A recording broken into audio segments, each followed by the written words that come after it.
Welcome to an all-new live The Ann Lynn Show. On today's show, we welcome the Alaska Prepper. The Alaska Prepper channel tries to empower the average person to be awakened to the need of preparing for anything. The main point is to provide his viewers with content that showcases the reality that prepping can be done on any budget. And we are so honored and thrilled to have the Alaska Prepper with us today. And now, here are Ann and Lynn. Hello, Lynn. Hello, Lynn. Hi, Ann. Hey, can I give a shout out? We have some new, we have Peacock Parlor is here today, and Rebecca Stanley, of course, Barefoot Last, the girly. Isn't that wonderful? Just join us. Yes, welcome everybody. And right now we're going to get right to it. And we are going to welcome the Alaska Prepper himself. And here he comes. Oh, Hello, welcome. Hello. Welcome. Good morning, ladies. Well, good afternoon to you. It's morning for me, but yes. Well, good morning. Good afternoon. Oh, we are so glad to have you here today. Well, we just nice to be here. Oh, we just welcome you to the Ann Lynn channel. And Lynn, do you have something you'd like to say? There's Elish and Bear Claws. Oh, we have some. We have Helen's here, and we just welcome each person. And above all, we welcome our guest Rudy, yes, Alaska Prepper. So blessed to have you here. And I know that Ann's got several questions lined up for you, and I do too. You have an exciting channel, and it's just so glad. I'm glad I can be a part of it. Yes, well, thank you. I appreciate you inviting me. Oh, we love your channel, and but we really want to know about you. Has anybody ever interviewed you? Yes, and I think they got the least amount of views they've ever gotten because I'm a very boring person. Oh, I don't think so. Oh my goodness, no, we don't think so. No. Would you tell us about? I know that you are retired military. We are a very military-minded family. Lynn and I. Lynn's was in the Army. I was married Army, and I'm married Army, retired now. National Guard, and my daughter's husband, my son-in-law, was in the Air Force. Oh, and my dad was in the Army. My brother. We're just a big military, aren't we, Lynn? Yes, we are. Yes, support. God bless America, and God bless our troops that are active and retired. Yes. Yeah. I'm actually the only person in my entire family that's ever joined the military. Oh, okay.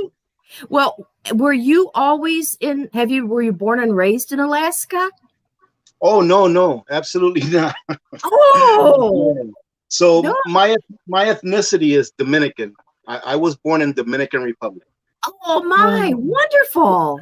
And I immigrated to the United States. There's a funny story behind it, really. When I was conceived somewhere in Chicago, in the very early 70s, my mom and dad were, permanent U.S. residents. Yeah, they came to the country when 1965, right after the Dominican Revolution. In 1965, the Dominican Republic had like a revolution. So they immigrated here in 65, and my sister was born before me. And when my sister was born, my mother had a tubal ligation?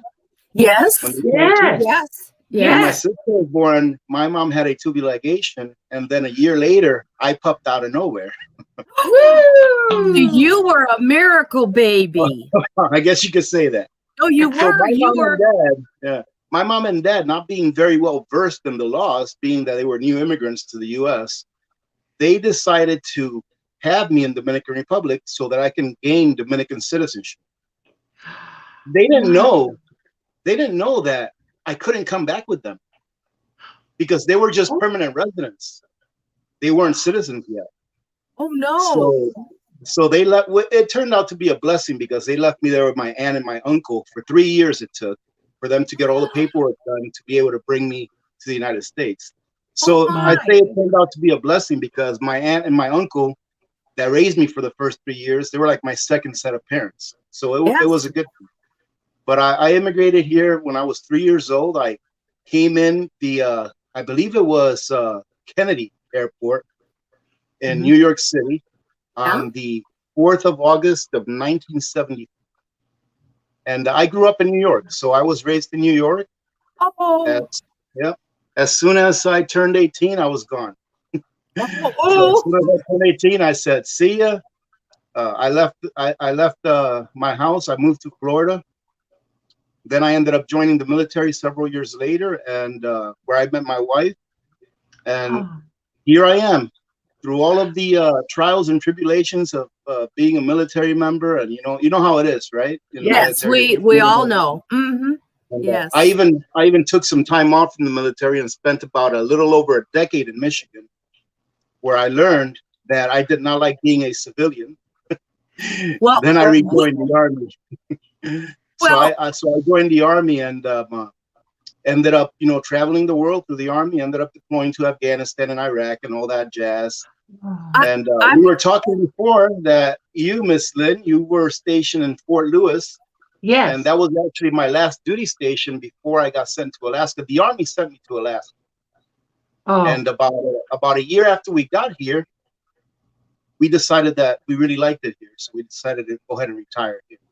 Really? And, the weather doesn't bother you? The weather? No, not at all. The weather in Washington State bothered me more than here because for some reason doing PT at 6:30 in the morning and that cold mist, oh my goodness.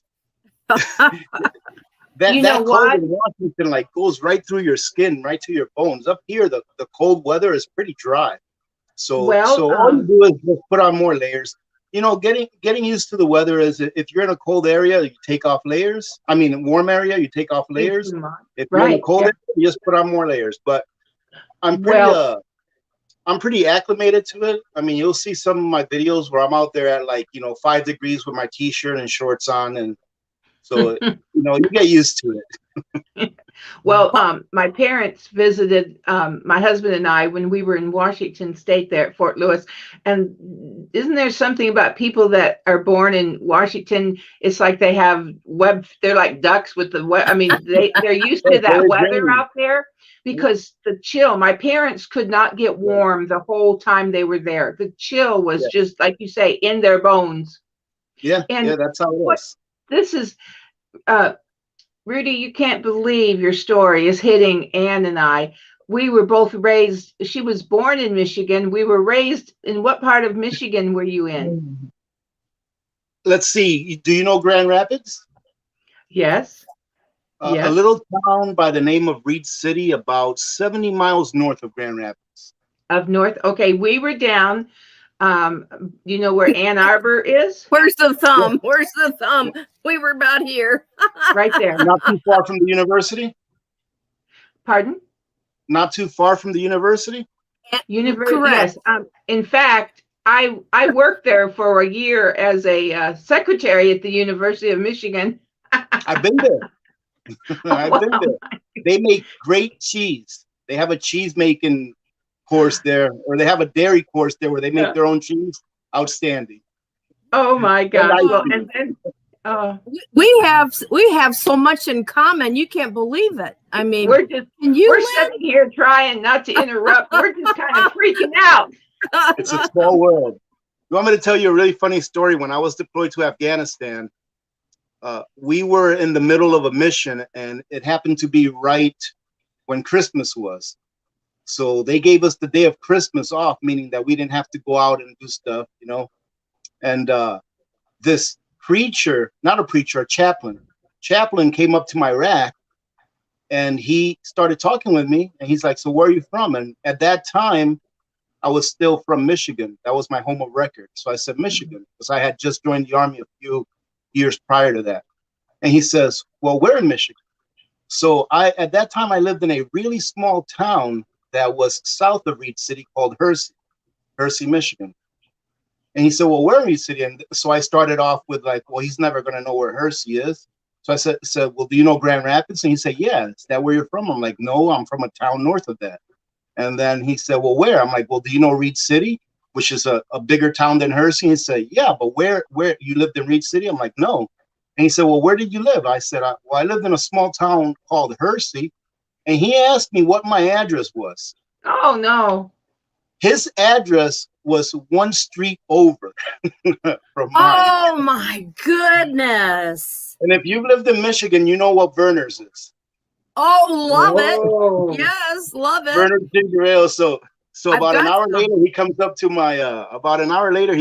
my rack again, and somebody put a can of Verner's in front of my face. I'm like, what in the world is that? And I looked at him. He's like, I had my wife send me some. You want to share this?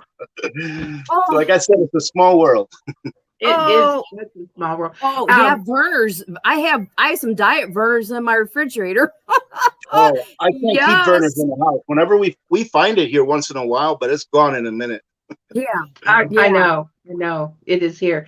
Alice said that right now, she said, I have 2 liters of Verner's now.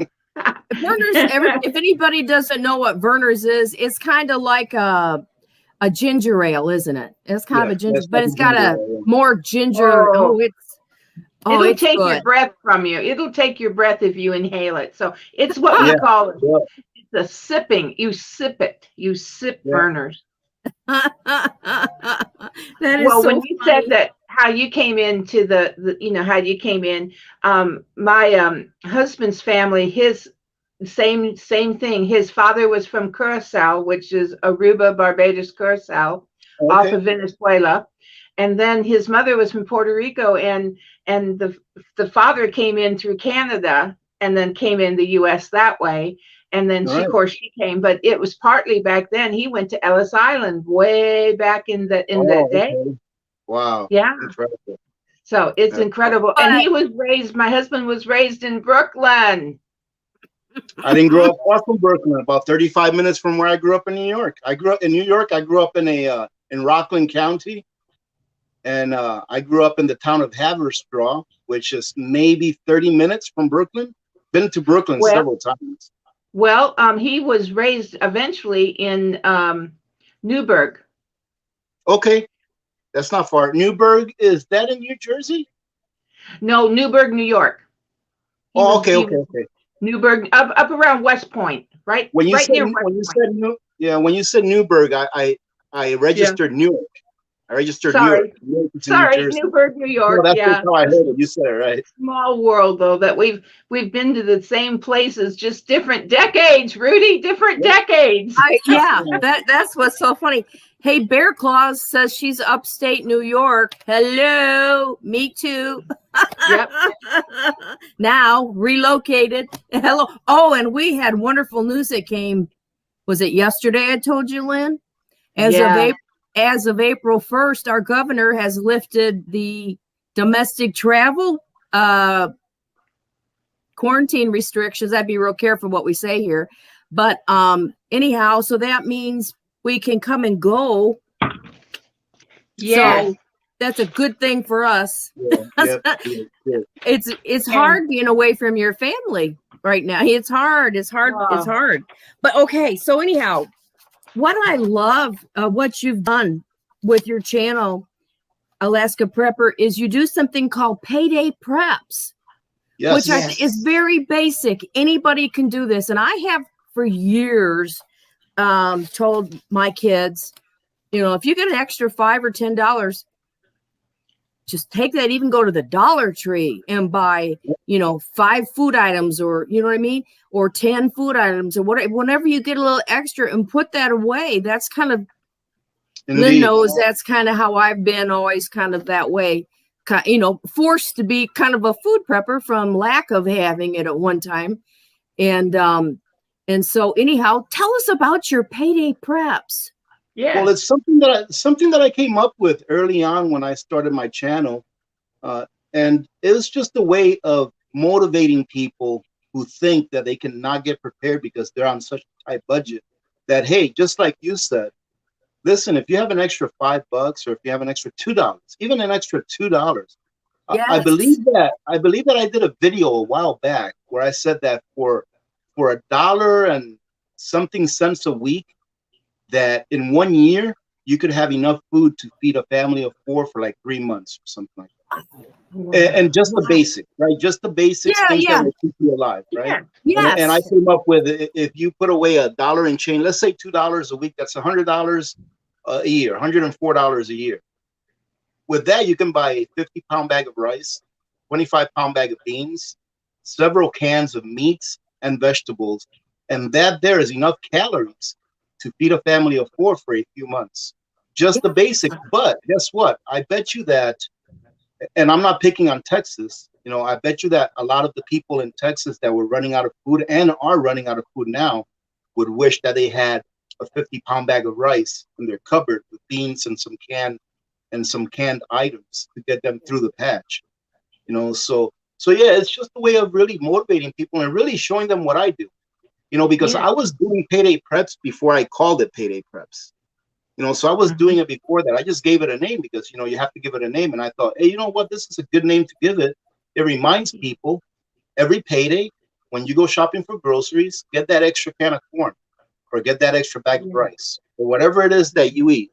I'm an advocate that when you prepare, until you have a year's supply of food, you only get those things that you eat and can rotate out of your pantry. Yes. And then after that, you know, after you have your 1 year supply of food, I go along with, okay, now you can start to put away bulk grains like rice, wheat berries, beans, oats, things like that that are very calorically dense, cheap to buy, and easy to pack away for long-term storage. That way you can use those things to supplement your pantry items, and now you have a 1 year supply of food. But when you supplement it with those grains, which I like to call, what do you call it? I forget the name. I'm senile. But those grains are like they're like food fillers. doublers. They're like food doublers. Yeah, they provide you with they provide you with the calories that you need, and then the things that you have in your pantry provide you with the nutrition that you need. So you can extend that to 1.5 to 2 years, depending on how many grains you have stored away. So yeah, that's that. And as you can see, if you look through my videos, my payday preps have evolved because when I started doing this, you know, I was doing it as I was doing it. Well, now I have everything I need for a year. I have my grains. So now I do a lot of purchasing, like long-term food storage from third-party vendors and things like that. But I always recommend, always start out with the things that you eat. Make sure that you buy what you eat and eat what you buy, first and foremost. Exactly. You know, because we never know, you know, when we were kids in Michigan, we would lose. One time we lost power. It was on a Christmas Eve, wasn't it, Lynn? Yes. And as kids, we thought it was great. Now, I think our parents were prepared. We had candles, and we had a fireplace, and, you know, and we made it through. But, you know, you just never know what's going to come your way. And that, you know, not only includes food, but other items that you might need, you know, for prepping. I had a wonderful example the last 2 weeks where I had a water leak in my bathroom and it came through my kitchen ceiling. So we didn't have bathroom usage for a couple days. You know, we couldn't use our bathrooms. And so, but I was prepared. I was ready for that. Well, a real simple way that I like to tell people that because a lot of people tell me, what should I get for this? What should I get for that? You know, what should I store? What should I prep with? And what I like to say is, it's very simple. Some people get aggravated at all of the different facets of preparedness. But really what it comes down to is this. You get a piece of paper and a pen, and you write down all of the macro infrastructures that you rely on. So you rely on water, right, to be pumped to your house. You rely on supermarkets to be there for you to go buy your foods. You rely on electricity. You rely on heat. All of those macro infrastructures, meaning that you're not maintaining them, that it's being maintained by a private company and you're purchasing that stuff from them. You either purchase your water, your electricity, or your food, all that kind of stuff. make a list of all of those infrastructures and then make your own backup infrastructure for those items, because you know that you need those things in order to maintain a standard of living that is close to what you're living now. So if you're talking about electricity, what do?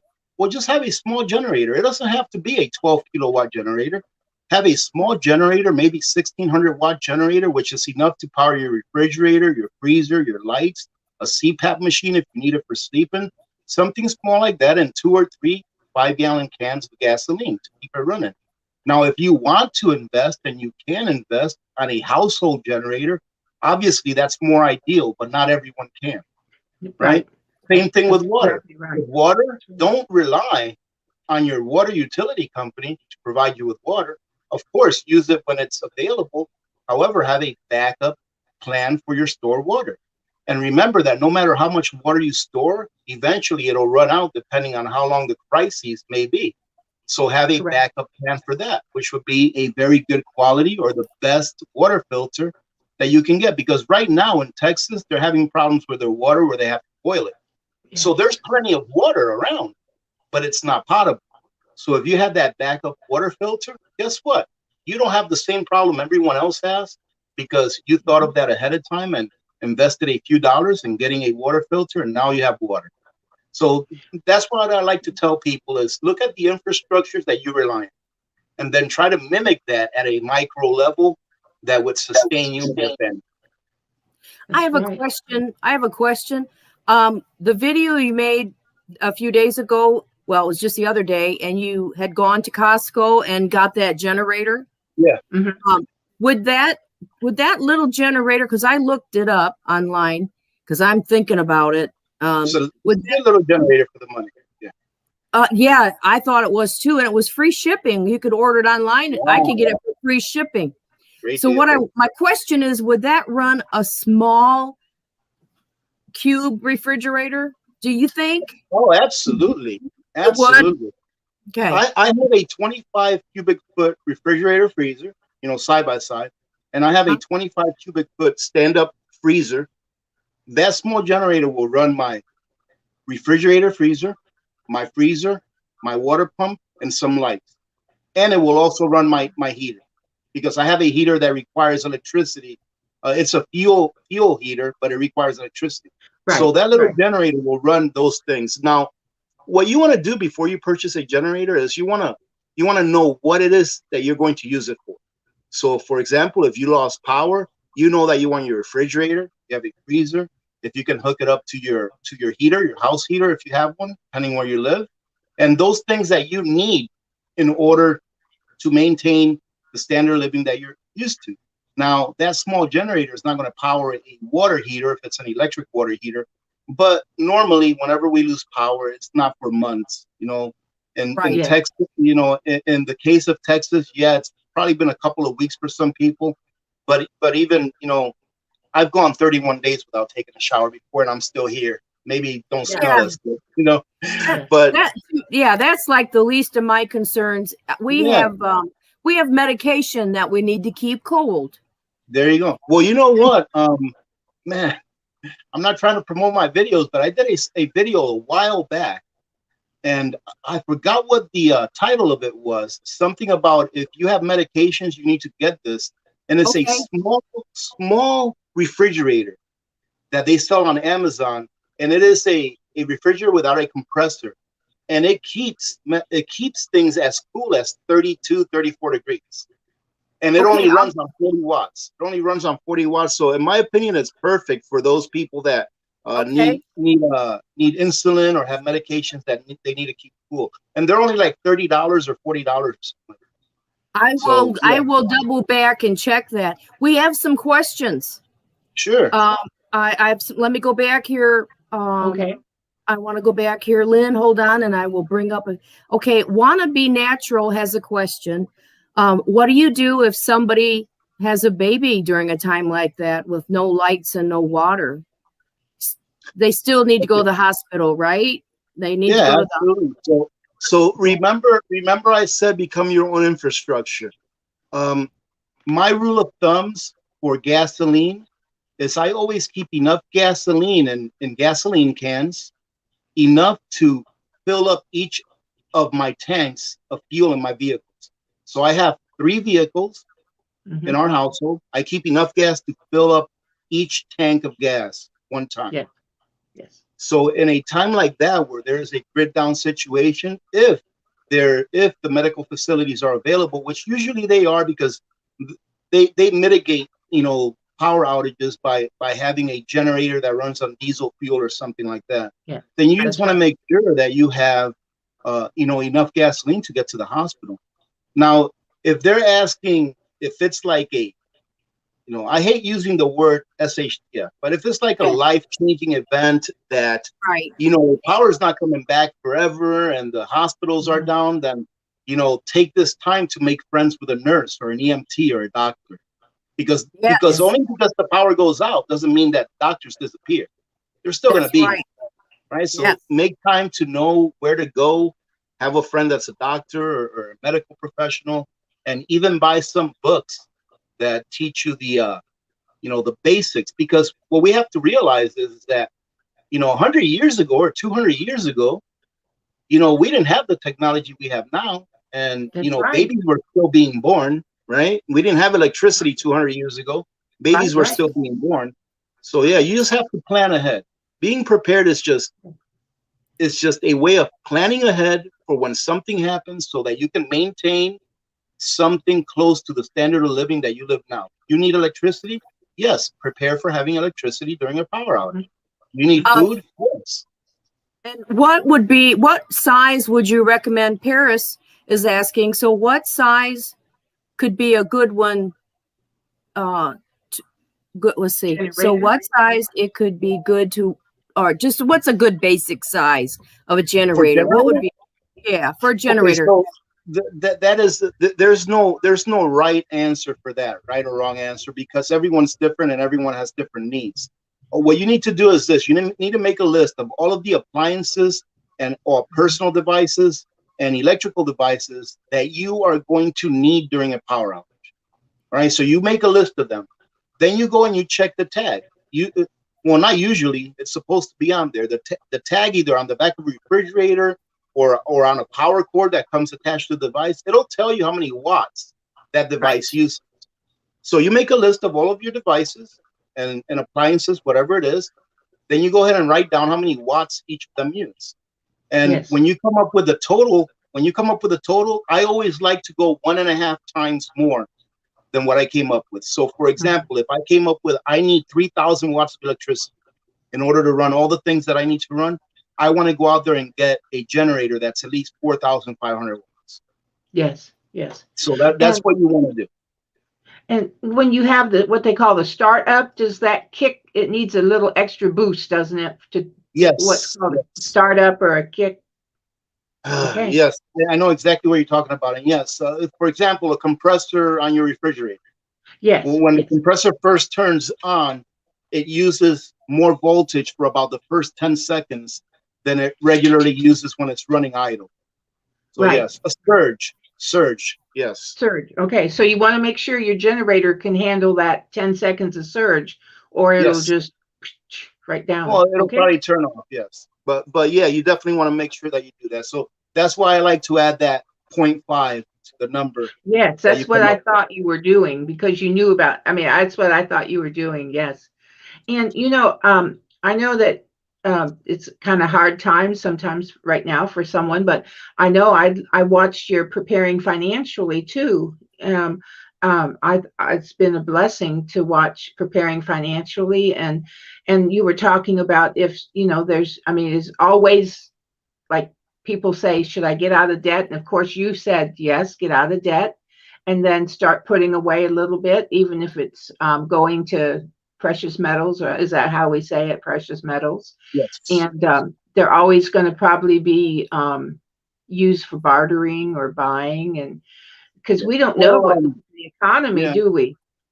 Yeah, well, I don't advocate for stacking precious metals for like during a crisis. The only reason that I like to preserve my wealth in precious metals is because, well, it's one of the ways that I do it. First of all, before someone says you can't eat silver or gold, right? Because someone always does that. Oh, always, always. I never advocate. You'll never find one of my videos where I say you should go and get precious metals before your pantry is completely stocked and you have all the preps you need. Once you have all the preps you need and you're comfortable that you have an amount of preps that's going to get you through a situation for however long you deem it necessary. It doesn't have to be a year like me. It could be however long you deem it. You're the one that has to live with you're the one that's going to have to live with the consequences of your decisions. So if you decide 6 months and a crisis lasts 2 years, well, you're going to have to deal with that, right? But it's as long as you want. You're the one making the decision. So once you have everything that you need, what do you do with your excess wealth? I am of the mindset that, not the mindset, but this is a fact, that the dollars that we get paid in every day lose value every day, because the more printing that the government does, the more wealth that is extracted from those dollars that you've saved. Okay. Yes. So I'm of that mindset. So I prefer to store any excess wealth that I have in precious metals, because precious metals have been money for 5,000-6,000 years. It's just in the last 110 years or so that governments have gone away from real money and turned into this fiat currency thing that we have to live with today. You know, so I prefer to store my excess wealth in that instead of leaving it in dollars. And I think it's a good idea. And unfortunately, the precious metals market is very highly manipulated by the banks and governments, because they know that if they don't manipulate the price down, that people will discover the real value of a dollar or of the fiat currency of their nation, and then put it all into precious metals. And that's called Gresham's law. You always get rid of bad money before you use good money. That's Gresham's law. And so governments cannot afford. I always say that silver is the kryptonite of the US dollar. And that is 100% true. Because if silver were allowed to be freely traded without being manipulated, people would be putting all of their dollars into silver and not keeping the dollars, just like people are putting all of their dollars into cryptos now. It's because they're realizing that there is a medium of exchange over here called Bitcoin that can protect them from the inflation that the dollar is being put. So, I mean, why in the world, and I'm not going to turn this into a crypto talk, but why in the world, have you ever asked yourselves, why in the world would a Bitcoin, one Bitcoin that only exists in cyberspace, be worth $57,000? Why? The reason, because the Bitcoin hasn't changed any since its inception. It still has the same characteristics that it did, 12 years ago, I believe. It was born in 2009, January 3rd was the first Bitcoin transaction. It hasn't changed in characteristics since then. So why would someone pay $57,000 for it? In my opinion, the reason is because they realize that the fiat currency by which we're governed, not only here in the US, but around the world, will go to its intrinsic value, meaning that every fiat currency in the history of mankind has always found its intrinsic value, which is zero. So people are opening their eyes and seeing this, and they're deciding to spend their dollars on a different currency than the dollar itself. So but first of all, most of us don't have a year. I mean, maybe your subscribers have a year or more in prepping in food, water, and however energy, however that's, you know, but for most of us, we just need to be thinking about going, like you said, going every week and buying a few extra cans and storing them and watching first in, first out. I mean, first in, that anyway, however it goes. First in, rotating your food. Right, rotate it. And we've been eating. Our freezer was full, and we've been eating out of our freezer. So now I'm going to start. You know, next time I'll fill that freezer back up, and at least I rotate it, and that's kind of important, isn't it? And we mark the dates. My husband marks the dates. I mean, we know we can go past expiration, but we mark them on the top so that we can, somewhere, so we can see, hey, we need to be eating that right now, and we can replace it with the fresher food. But it's very important to have that, because when people say that you can't eat silver, they're right. you can't eat it. Yeah. So you want to make sure that you have all of the preps that you need. All right. This is what I use for after the crisis. Let's say, for example, that the economy collapses and we end up with a new currency. Well, all of the dollars that you have under your mattress, what good are they going to be if we end up with a new currency, right? However, something like this will allow you to start over, will allow you to have something that was able to transfer your wealth from one paradigm to the other.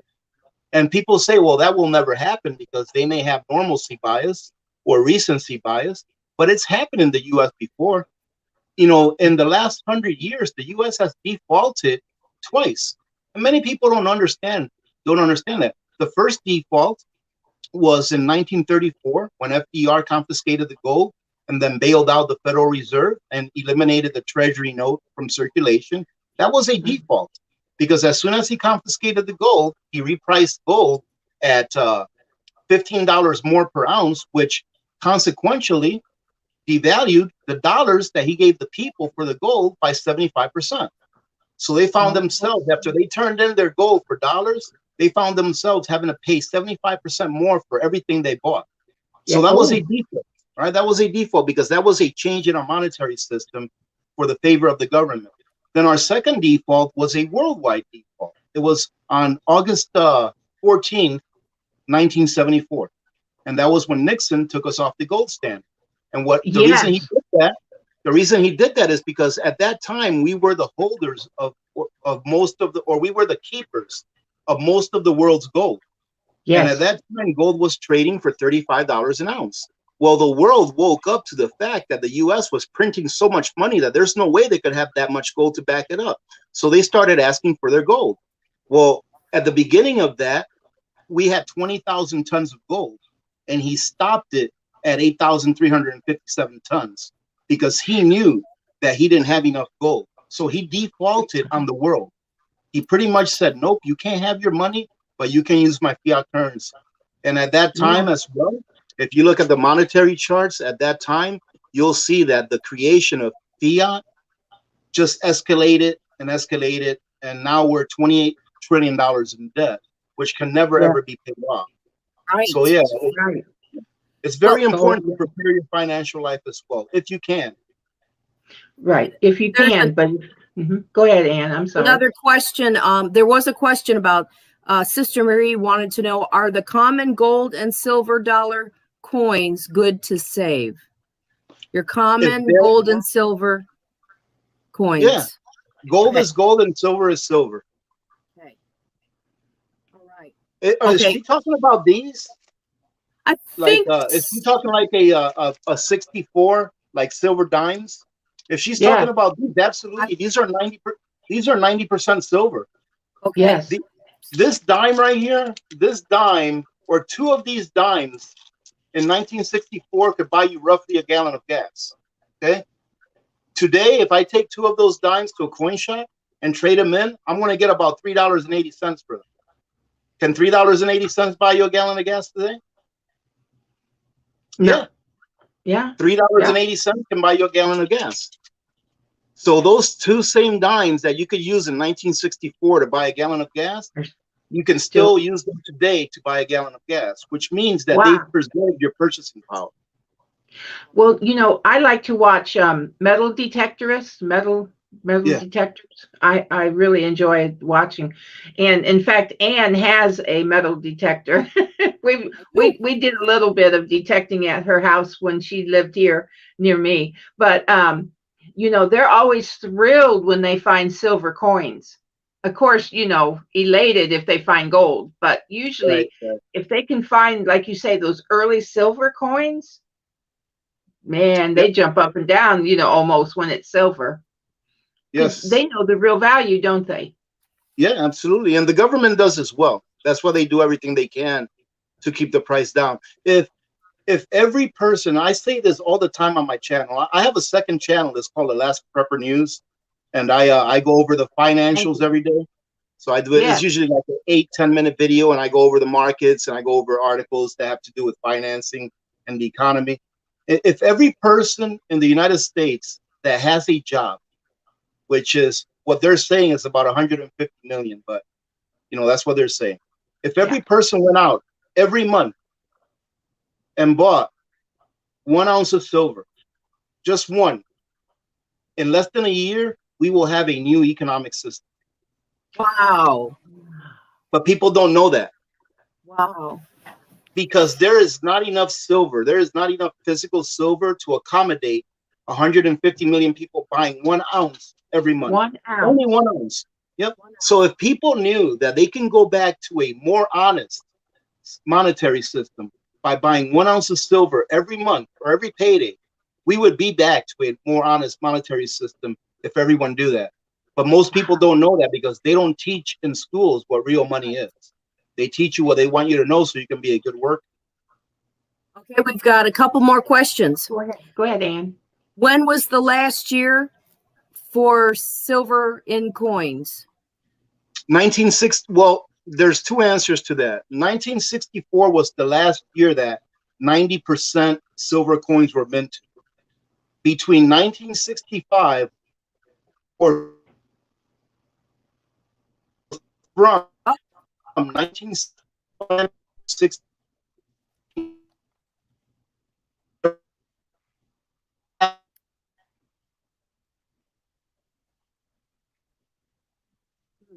Ann, are you there? I'm here. I think Alaska. Okay. There we Alaska, go. Now you're back. You're back. You I'm were still here. Okay, good. Could you repeat what you said about the silver?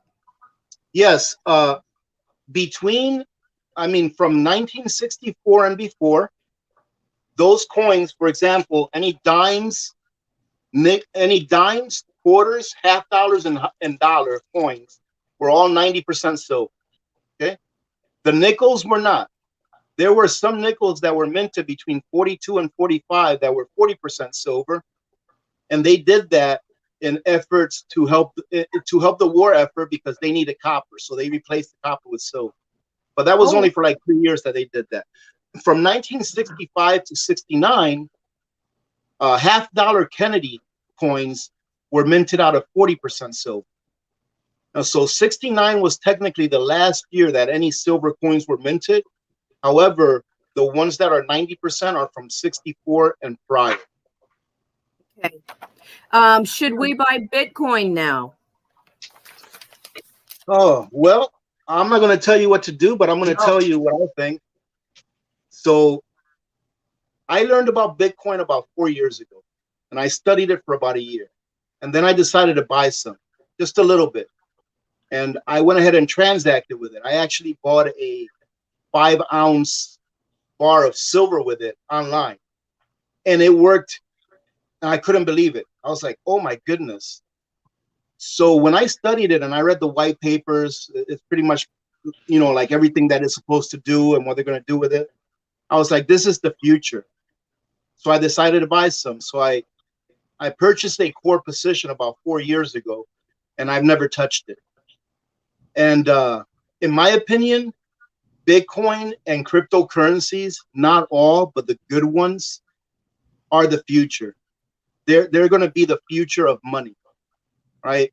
And in my opinion, and I'm going to sound crazy, but 4 years ago, when Bitcoin was $700, and I said one day this is going to go to $50,000, I sounded crazy as well.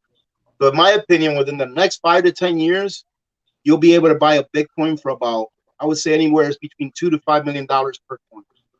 Wow. So if you think that's worth getting, then I think it's worth, that's up to you whether you think it's worth getting. Now, many people are going to come on and say, well, what if we have an EMP? What if we have a coronal mass ejection that takes out the power to the world? My answer to that is, if we have, let's say we have a coronal mass ejection that takes out the power to the entire world. Right. Gold, silver, Bitcoin, or dollars will be the very least of my problem. Yes. Yes. I'm going to hope that I've got my water, my food, my fuel, my shelter, my heat. Everything else, if we have a coronal mass ejection that takes our grid out permanently, I don't care about this. Am I going to keep it? Absolutely, because eventually we'll be back up again. And silver is very, very much used in industry. It's the second most used commodity in the world, the first being oil. The second most used is silver. So yes, I'm going to keep my silver. But if something like that happens, of course, I'm not going to go and look at my silver stash or my dollars or even try to see if I want my Bitcoin. I'm going to make sure that I have all of my preps in line, that I have security taken care of, that the community around me is prepped up, and we'll be ready to defend whatever we need to defend so that we can make it to the other side. And I want to say, community, you are so community minded. You have been so charitable and helping so many people. And I want to say thank you. I know your community appreciates everything you do. And no, I mean that. I mean, you know, it's you have a tender heart. You have a good heart, and you're just what is it they say? You're paying it forward. You're just reaching out to others, and that touched me. I never like to take credit for that, because no, it's not me I doing it. It's my community members. Yeah, I tell my community members this all the time, that I am only the conduit of their generosity, and if it wasn't for them, I wouldn't have a platform. So I'm just the guy on the other side of the of the screen that says, "Hey, let's do this to help someone out," and it's they that decide to do it. Without them, there would be no Alaska Prepper channel. So I give them all the credit all the time. But you have a voice, and you're using your voice to help others and reach out to those. I don't want to miss anybody, but I know Texas, and I know there. I mean, just so many. Anywhere there's a disaster, it seems like you're there trying to reach out and be a part of their, you know, helping them to know that, hey, we just did another donation to a food bank. I just put up a video this morning, and we did our second food bank donation. So yeah, it's great. It's great. Yeah. It is really better to give than receive, isn't it? I mean, that is a true statement. Yeah, I mean, you know, people have forgotten how to give. They've forgotten it, and I don't blame the person. I blame the system. I mean, how much do you pay in taxes every year? And people are like, well, I'm only in the 12% bracket. Well, no, you're not. That's how much you're paying the federal government. When I think about taxes, I think about everything that involves a fee. Any regulation that a restaurant has to follow is a tax on you, because they have to recoup that cost that regulation is costing them, and they're going to recoup it on you. So any regulation is a tax.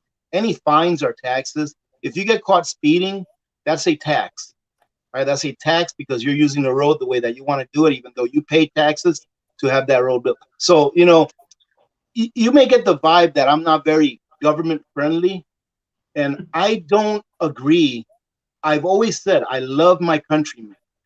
I love this country. I wouldn't want to live anywhere else. This is the greatest country in the world. But it's not because of the government. It's because of the people. Yes. That's the only reason. The government only knows how to be one thing. It's government. And they cannot give anything to anyone that they didn't first steal from someone else. And I don't like to steal, and I don't like to, associate myself with thieves. And that's what they do. You know, I tell people, I'm not going to make this a rant on government also, but I tell people, you know, all those bunkers that the government has spread all over the country in case some catastrophe happens that they have to go. Show me where your name is on that list. You pay taxes to build those bunkers. Where's your name on that list? So that you can go into one of those bunkers in case there's a meteor or something. Your name's not on that list. No. So government's job is to take care of government, not us. And it's not government's job to take care of us. Right. You know, we're supposed to be, on paper, we're a constitutional republic, which means that the government's job, the government only has a few things that they need to do. National defense, and to protect our rights, and to protect the rights of each state for interstate commerce. That's their only job. But for some reason, we've gone from the 3% tax back in 1774 to now a 50+% tax. And nobody screams about it. They've done a very good job in conditioning us to accept what we've accepted. So the bottom line is, if something happens, you're going to have to be self-reliant, aren't you? Absolutely. Don't wait for the government to come rescue you and bring you food. Don't wait Absolutely. for them to help you. You've got to help yourself and be there to help others. And you want to have your preps and have your, have everything you need. And books are very important because if we do lose electricity, you're not going to be able to Google things anymore, guys. Right. You're going to need those books that you can go to and read that say old time medicine remedies. What did they do for this? What did they do for that? How do you you're going to need those old time books. And I've often joked about, and it's probably true.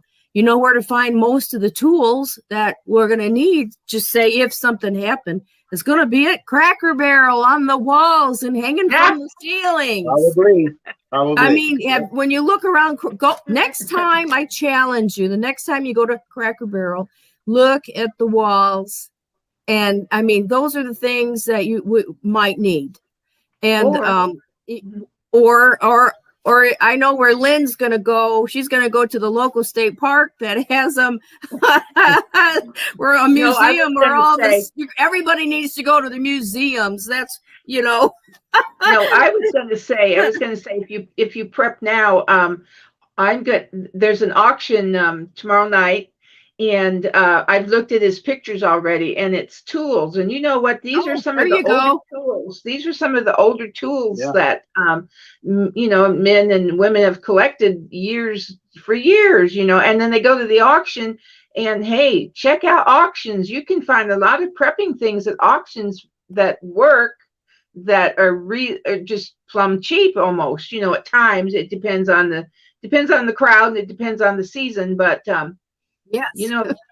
That I'm an auction person. Nice.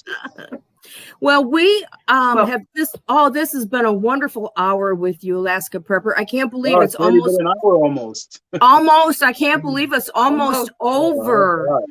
Oh, but this has been a really wonderful and informative show. And I just want to ask everybody if there's anybody else that has a last minute question right now, because we're only going to have Alaska Prepper for a few more minutes. So put your last questions in there and we'll be watching for them. Lynn, be watching the chat. Okay. I will. Okay. Right now they're saying, thank you, Alaska Prepper. They're saying, what a great show.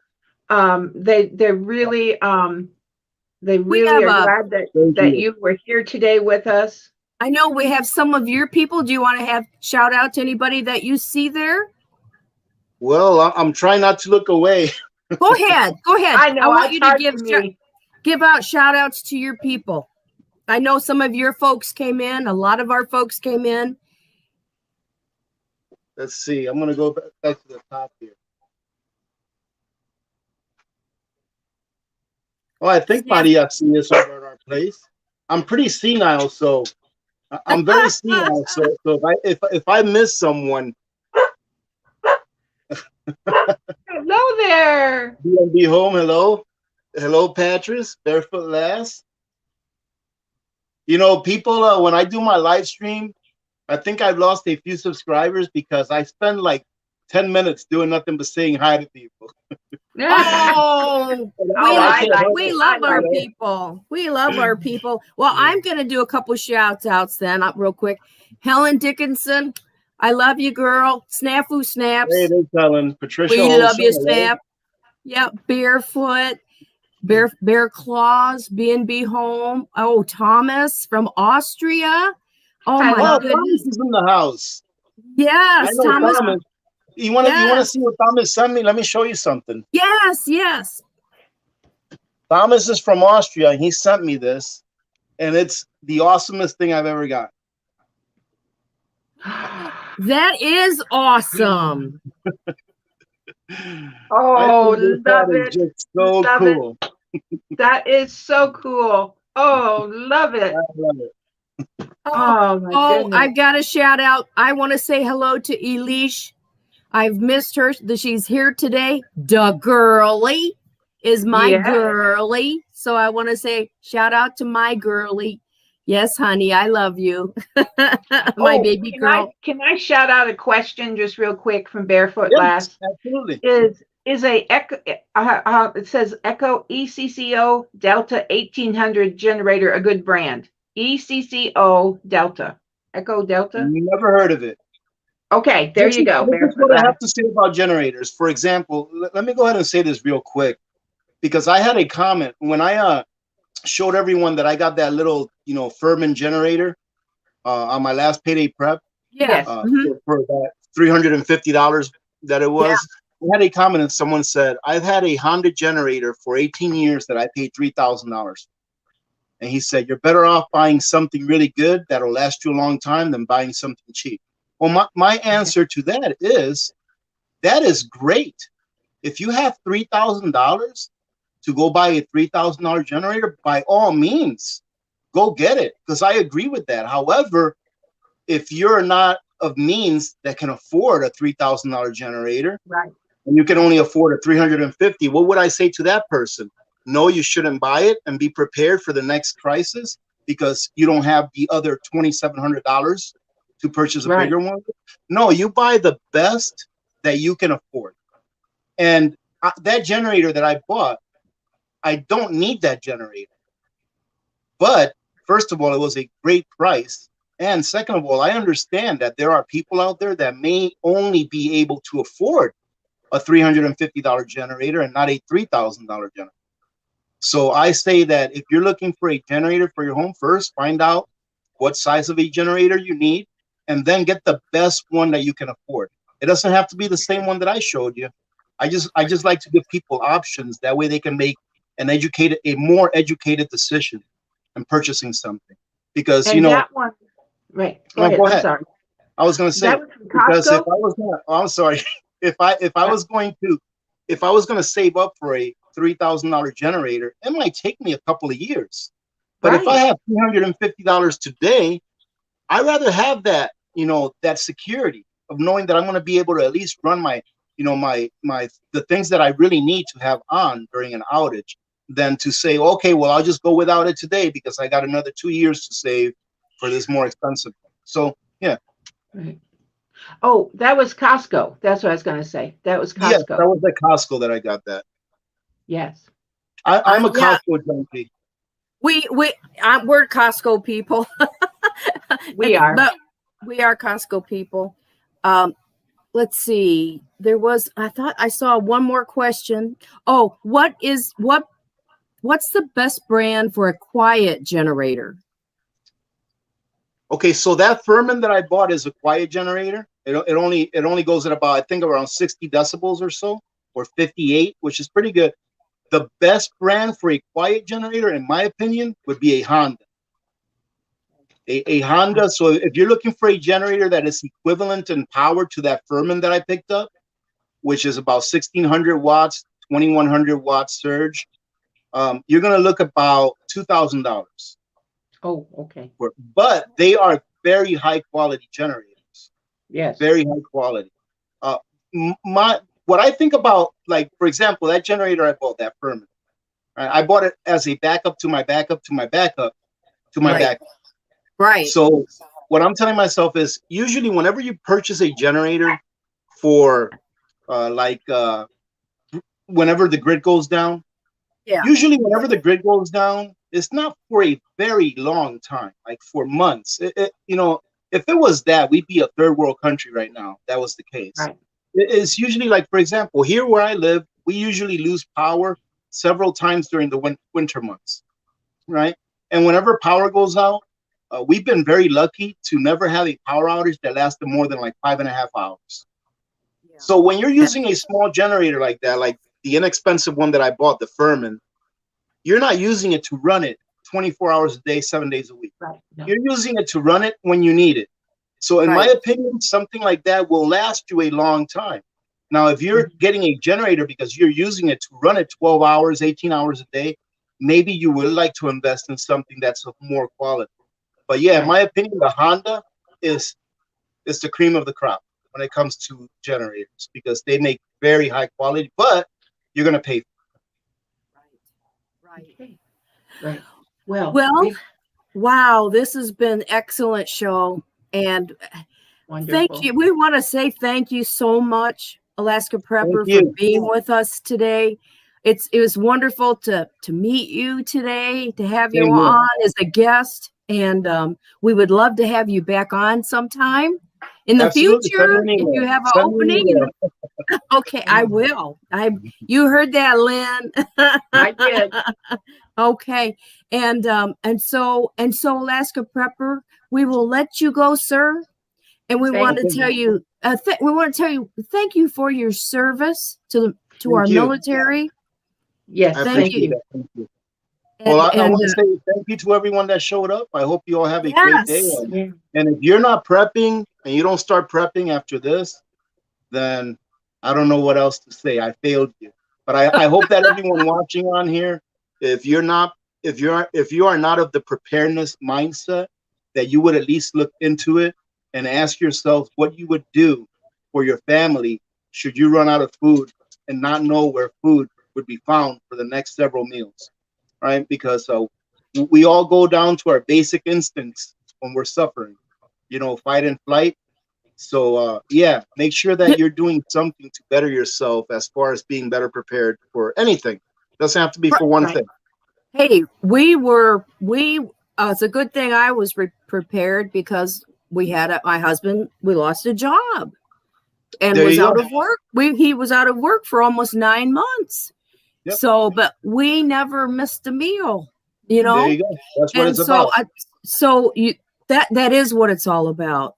Yep. And so just, it could be something as a job loss. It could be you get an illness and aren't able to work. There's so many situations in the world. It's not just, a big, EMP or something or a CME. Right. Yeah. It could be, but a job loss is a big disaster when it happens to you. Crisis. It's a personal crisis. Absolutely. Yes, it is. It's a personal crisis. And so you want to have your food put away. You want to have Band-Aids, first aid kits, just make your list. Like Alaskan Prepper said, what do you need if, because there are so many uncertainties in the world. Sure. And we want to just say thank you again, sir. Thank you so very much. Thank you. Now we're going to give you granny kisses out. You get granny kisses. Okay. We're grandmas. How do I do it? Like this? No, you just stay right there and catch them. Okay. All right. All right, ready, Lynn? Ready. I'm ready. Thank you so much again. God bless you. Talk. Bye. God bless you. Have a good day. Oh, Lynn. Oh, was that not fantastic? Wonderful. Oh, God. Oh, wasn't that wonderful? I tell you. Oh, my goodness. Not only informative, but precious to our heart. We found a true gentleman there. He is a gentleman. He is. And a true patriot and American. Yes, a gentleman. What a wonderful man, Alaska Prepper. That is reaching out to others. Now, before we go, I'm gonna give you, this is our email, everyone. Yeah. And if you would like to be on the Ann Lynn Show and you have something that you would like to share with the community, send us an email. Right down there, lynnan1740@gmail.com. And we want to hear from you. And also, if you have a prayer request, email us and we will pray for you. Right, Lynn? Yes, because we care about you. We sure do. In every way. We are grandmas and we're moms and we're sisters and we're daughters. And, we care about people. Don't we, Lynn? Thank you. And Elish would like us to lift up Elish in our prayers. Okay. And so we will be praying. We will, Elish. Thank you. Okay. Oh, thank you so much. We've just had a new subscription. God bless you. Thank you very much. Wonderful. This time. Alaska Prepper has wonderful people in his community, and we want you to be. Yeah, just come on, be with us too. We're all one big happy family, aren't we? We are. We know what's going on, but our channel, we've just chosen to be grandmas, to be sisters, to just share a little bit of just share love and just have a time that if you want to just check out and be refreshed, maybe just have a laugh, just come on over. Erin said she took a bad fall, so you need a prayer too, don't you? Elish and Ann Lynn. Okay. All right. We're on our prayer list. Hey, that's what we need to start is a prayer list. That's right. And just thank you now, Lord, though. Yes. Amen. Thank the Lord. It's touching him right now. Yes.